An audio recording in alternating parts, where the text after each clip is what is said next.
Time ஷார்ப்பாக 2:55 ஆச்சுங்க. நினச்சி கூட பார்க்கல இவ்வளோ சீக்கிரமாக வருவோன்ட்டு.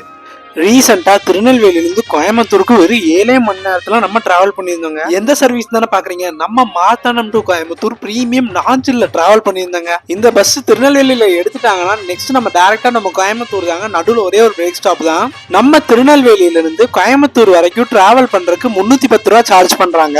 ஆக்சுவலி நம்ம நாஞ்சில் ராஜா பாத்தீங்கன்னா மார்த்தாண்டம் டு கோயம்புத்தூர் ஆப்ரேட் பண்றாங்க. கிட்டத்தட்ட ஒரு 3 பஸ்ஸஸ் இருக்குங்க. இந்த 3 பஸ்ஸஸுமே ரிசர்வேஷன் கேட்டகரிங்க. நீங்க மார்த்தாண்டம் டு கோயம்புத்தூர்னு போட்டீங்கன்னா வராது. நாகர்கோயில் டு கோயம்புத்தூர்னு போட்டீங்கன்னா ஈவினிங் 5:30, 7:20, 8:20 இந்த 3 பஸ்ஸஸுமே ரிசர்வேஷன் கேட்டகரிங்க. ஸோ புக் பண்ணிக்கோங்க. ஷார்ப்பா நைட்டு 9:45 நம்ம திருநெல்வேலியில எடுத்து கரெக்டா 7 மணி நேரத்துல நம்ம கோயம்புத்தூர் ரீச் பண்ணியாச்சு.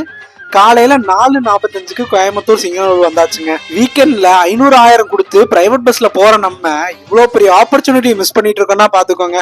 ஜஸ்ட் 310 ரூபால நீங்க Tirunelveli to Coimbatore safe and செக்யூரா வந்துடலாங்க.